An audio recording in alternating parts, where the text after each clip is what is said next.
Hello hello friends, कैसे हैं आप सब। आइए अब बात करते हैं एलआईसी एक नई पॉलिसी जीवन तरुण के बारे में। ये बेसिकली एक चाइल्ड पॉलिसी है जो बच्चों के लिए बहुत अच्छी है। उनके फ्यूचर को देखते हुए एक इन्वेस्टमेंट पर्पज़ के लिए बहुत अच्छी पॉलिसी है। इस पॉलिसी का नाम है जीवन तरुण। इसका पॉलिसी नंबर है 934। ठीक है, अभी हम बात करते हैं इसकी क्या एलिजिबिलिटी है, क्या बेनिफिट्स हैं और क्यों ये बच्चों के लिए अभी बेस्ट पॉलिसी चल रही है 2020 की। ठीक है, तो इसकी एलिजिबिलिटी की बात करते हैं। कोई भी बच्चा 90 दिन से 12 साल तक का कोई बच्चा ये पॉलिसी ले सकता है। इसमें मिनिमम सम एश्योर्ड है 75,000 से नो लिमिट, यानी जो अमाउंट आप लेंगे पॉलिसी का वो 75,000 से ऊपर आप कितना भी ले सकते हैं। उसके बाद टर्म ईयर है 25th बर्थडे। बच्चा कितने भी साल का हो, इसकी मेच्योरिटी 25 से उसके 25 साल के बर्थडे पे आ जाएगी। वह 12 साल से प्लान लेंगे तो भी 25 साल के बर्थडे पे आ जाएगी, या 1 साल से लेंगे तो भी 25 साल के बर्थडे पे उसकी मेच्योरिटी आ जाएगी। चुकाना अब उसके सिर्फ 20 बर्थडे तक ही है। जो पीपीटी है, प्रीमियम पेमेंट टर्म, इसको पीपीटी बोलते हैं। ये चुकाना आपको पैसे उसके 20 बर्थडे तक ही है, यानी मान लो 12 साल का है तो वो 20 साल का 8 साल बच रहे हैं उसको, तो वो 8 साल ही आपको चुकाना है। मेच्योरिटी आपको उसके 25 बर्थडे पे मिल जाएगी। ठीक है, टर्म ईयर और इंश्योर्ड वो 25 बर्थडे तक है, उसके 25 बर्थडे तक है। अब इसमें आता है एक ऑप्शन प्रीमियम वेवियर बेनिफिट्स। अब बच्चा खुद तो चुका नहीं पाएगा, कोई प्रपोज़र होगा, फादर होगा, मदर होगा, कोई भी उसका दादा दादी कोई होंगे तो उसको प्रपोज़र बोलते हैं। तो ये अगर आप इसको चीज़ को ऑप्ट करते हैं प्रीमियम वेवियर बेनिफिट, तो इसमें क्या रहता है, इसके क्या बेनिफिट्स हैं और ये कहाँ बाद में काम आता है, वो हम ड्यूरिंग एक जो हमने प्रैक्टिकल एग्जांपल लिया है उससे हम देखेंगे। अभी मान लीजिए पॉलिसी होल्डर है, वो बच्चा 1 साल का है, तो जो उसका फादर है, फादर लेगा, या इसको प्रपोज़र बोल लीजिए, प्रपोज़र। ठीक है, फादर 30 साल का है।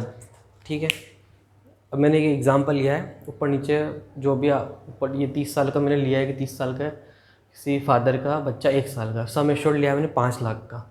वीवर बेनिफिट्स मैंने इसमें ले लिया है, प्रीमियम वीवर बेनिफिट। टर्म लिया है मैंने इसमें। अब यहाँ पे 1 साल का बच्चा हो गया, 20 साल तक उसे चुकाना था, तो 1 साल का तो हो गया वो। अब वो उसका 20 बर्थडे तक मतलब 19 साल उसको चुकाना है, और मिलेगा कितना उसको 25 साल में। 1 साल तो चला गया, तो उसको उसका जो इंश्योरेंस पीरियड हो गया 24 साल का। ठीक है, अब वो जिसको फर्स्ट ईयर में उसका फादर कितना चुकाएंगे पैसे, फर्स्ट ईयर में 24,841, ये yearly, half yearly, quarterly, monthly आपको 2,116 रुपये चुकाने हैं, 2116 रुपये चुकाने। उस हिसाब से अब आपने एक बार चुका दिया, अब कितने बचे, 18 साल। 18 साल आपको बचे जो 24,306 रुपये, और इस तरह से आपको मंथली 2,071 रुपये आपको मंथली चुकाने। ये जो भी प्रीमियम होता है, या जिस भी कोई भी हम पॉलिसी डिस्कस करते हैं, उनका जो प्रीमियम होता है वो एज पे डिपेंड करता है। जितनी कम एज होगी उतना कम प्रीमियम आता है, ऑब्वियस सी बात है, आप लोगों को पता ही है। फिर भी मैं आपको एक बार और रिमाइंड कर देता हूँ। 1 साल का बच्चा अगर या 0 साल का बच्चा होता, फादर की एज यहाँ पे 24-25 साल होती, ये प्रीमियम बहुत कम आता है। लेकिन ये पॉलिसी में मैच्योरिटी इतनी आती है, 5 लाख की पॉलिसी में मैच्योरिटी 12,51,000 रुपये आती है। अच्छा, ये तो जो फर्स्ट ईयर तो उसने इतना प्रीमियम जमा कराया 2116, बाकी बच्चे 18 साल, उसने 2,071 ये जमा कराया। टोटल प्रीमियम उसने कितना जमा कराया, टोटल प्रीमियम से जमा कराया 4,62,349। ये उसने 19 साल में जमा कराया पेरेंट्स ने। और 25 साल जब उसका बर्थडे होगा बच्चे का 25 साल का हो जाएगा, तब उसको ये मैच्योरिटी मिल जाएगी 12,51,000 रुपये। ठीक है, अब ये तो कि सर ये तो बहुत सिंपल वो है, इसमें क्या बेनिफिट्स हैं बच्चों के लिए, इसमें क्या इन्वेस्टमेंट है, क्या उनका फ्यूचर कैसे सेव होगा। अब मैं आपको बताता हूँ इसमें फ्यूचर कैसे सेव होगा। जैसे ही आपने उसका 20वें बर्थडे तक पैसे चुका दिए, चुकाते ही उसके 20वें बर्थडे से 24 बर्थडे तक, यानी 5 साल उसके अब चुकाना बंद है। अब LIC 75,000 रुपये, जी हाँ 75,000 रुपीज़, जब वो ड्यूरिंग अपने कॉलेज में होगा, या जॉब में होगा, या कोचिंग कर रहा होगा, या अपने एक तरह से फैमिली स्टार्ट करना होगा, जब उसको रियली उस तरह की ज़रूरत पड़ेगी आपके बच्चे को पैसे की, कि हाँ मतलब एक थोड़ा सा हेल्प हो जाए कहीं से, तो ये 75,000 जब वो कॉलेज में जाएगा, 20 साल का जब मैं कॉलेज में जाएगा, तो 20, 21, 22, 23, 24, 5 साल उसको 75,000 रुपये LIC दे रही है। चुकाया आपने 20 साल, उसके 20वें बर्थडे तक। जैसे ही उसका 20 ख़त्म हुआ, उसी समय उससे उसको स्टार्ट हो जाएगा 75,000 आना। तो 75,000 रुपये 5 साल तक यह आपके आएंगे। और जैसे ही वो 25 साल का हो जाएगा, आप जो ये बच्चा 25 साल का हो जाएगा, वैसे ही उसको 8,76,000 रुपये इसके और आएंगे। यानी ये 8 लाख आपकी बेटी हो तो आपकी बेटी की शादी में काम आ सकते हैं, बेटा हो तो बेटे की शादी में, या बेटा को बिज़नेस करना चाहे या कोई आगे पढ़ाई करना चाहे, तो 25 साल की उम्र में ये अमाउंट आपको, ये अमाउंट और मिलेगा। मतलब ये टोटल अमाउंट आपको मिल रहा है इतना। ये टोटल आपको ये एक साथ, ये जो मैच्योरिटी अमाउंट है आपको एक साथ नहीं मिलता, ये आपको इस तरह से मिलता है कि 20 और 24 साल में आपको 75 है, 5 साल आपको ये इतने मिलेंगे और बाकी 25 साल आपको इतने मिलेंगे। टोटल आपको इतने LIC दे देगी। और ये अमाउंट आपको तब मिल रहा है जब उसको, बच्चे को रियली नीड है। तो ये इसका कॉन्सेप्ट है। अब डेथ बेनिफिट्स आप सुन लीजिए। मान लीजिए जो पॉलिसी होल्डर है, उस पॉलिसी होल्डर की during premium payment time death हो जाती है, तब उसके जो प्रपोजर है, फादर मदर जो भी हैं, उसको ये 6.25 लाख रुपीज़ क्लेम हो जाएंगे 15 से 30 दिन में।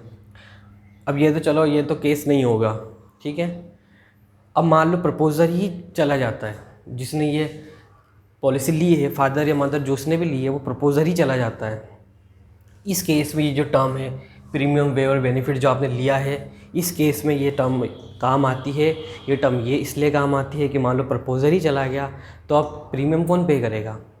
तो आप प्रीमियम पे करेगा LIC। जी हाँ। अब आपको मान लीजिए एक प्रीमियम ये 2116 रुपये, सिर्फ 2116 रुपये पे करके जो फादर है वो चला गया। अब उसके बाद क्या होगा बच्चे का कुछ नहीं होगा। LIC पूरे उसके 20वें बर्थडे तक पे करेगी। जी हाँ, LIC पूरे 20वें बर्थडे तक पे करेगी और LIC उसको 20वें बर्थडे से वापस 75,000 रुपये देगी और 25वें बर्थडे पे इतने रुपये देगी। टोटल LIC इतने रुपये देगी। फादर रहे ना रहे, LIC आपको इतने रुपये देगी और इसी तरीके से देगी 20 से 24 और 25 के बाद ये। तो ये बहुत अच्छा है। आजकल देखा गया है, LIC ने देखा कि आजकल शादियाँ लेट होती है तो फादर की एज बढ़ जाती है। अगर तो वो अपने लिए अगर LIC लेगा तो उसका प्रीमियम बढ़ता है। तो LIC ने देखा कि आदमी क्यों इंश्योरेंस क्यों लेता है, क्योंकि वो अगर नहीं रहे तो उसके बाल बच्चों के लिए, पत्नी के लिए भरण पोषण हो जाए। तो LIC ने ये देखा कि यहाँ पे आप डायरेक्ट चाइल्ड पॉलिसी ले लीजिए ना। अगर आप नहीं रहे तो आपके पीछे आपके चाइल्ड को इतना सब मिल रहा है। ये तो बात भी 5 लाख की, आप 10 लाख की लीजिए, 10 लाख की लीजिए 27 लाख रुपए मिल जाएंगे। 27 लाख रुपए यहाँ मिल रहे हैं आपको। 5 साल आपको 1.5 लाख रुपए मिलेंगे। 1.5 लाख ये मान लीजिए आप 1 साल की कॉलेज की फ़ीस तो आपकी चली गई आराम से। 1.5 लाख रुपए 5 साल तक मिलेंगे और बाकी जो बचे 27 लाख में से वो आपको 25 साल में मिलेंगे। यानी आपको यहाँ पे कम से कम 27-28 लाख रुपए यहाँ मिल रहे हैं। अगर आप 10 लाख की पॉलिसी लेते हैं, 10 लाख की पॉलिसी लेंगे तो यहाँ आपको 4,000 रुपये पर मंथ देना पड़ जाएगा। बस ये डिफरेंस आता है कि सम एश्योर्ड के साथ प्रीमियम बढ़ता है। तो इसलिए ये बेस्ट पॉलिसी है। लोग इसको इसलिए ऑप्ट कर रहे हैं कि उनकी अगर खुद की एज ज़्यादा है, वो अपने बच्चों के लिए ही भरण पोषण के लिए पॉलिसी लेना चाहते हैं, तो LIC आपको बहुत अच्छा मौका दे रही है। आप इसको लीजिए। अगर आपको लेना ही है तो मैं फिर वापस एक बार आपको 3 चीज़ बता देता हूँ पर्सनल सजेशन में। एज जितनी कम हो उतना अच्छा। जब आप लाइफ इंश्योरेंस लेते हैं प्रीमियम कम आएगा। कभी भी 5 लाख से नीचे सम एश्योर्ड नहीं लेना, क्योंकि रिटर्न बहुत कम आता है उसके बाद। और हम कभी भी मंथली पेमेंट नहीं करना है। पेमेंट आपको ईयरली करना है। आपको 2% का डिस्काउंट या रिबेट मिलता है। या हाफ ईयरली करना है, आपको 1% का मिलता है, उसके नीचे नहीं जाना। मंथली करोगे तो आपको 19 साल तक हर महीने पे करना है। बहुत हेक्टिक काम है। और आपने ऑटो डेबिट करवा रखा बैंक से तो कोई दिक्कत नहीं है। बाकी आपने ऑटो डेबिट ऑप्शन नहीं चूज़ करा है, हर महीना पे नहीं कर पाओगे, बहुत मुश्किल हो जाएगा। तो ये अच्छी पॉलिसी आप देखिए, एक बार इसको देख लीजिए। स्क्रीनशॉट लेना है आप ले लीजिए। कुछ भी डाउट हो तो आप मुझसे पूछ सकते हैं कमेंट बॉक्स में, या मैं फ्यूचर में अपना मोबाइल नंबर डिस्क्रिप्शन बॉक्स में डाल दूँगा। Thank you very much.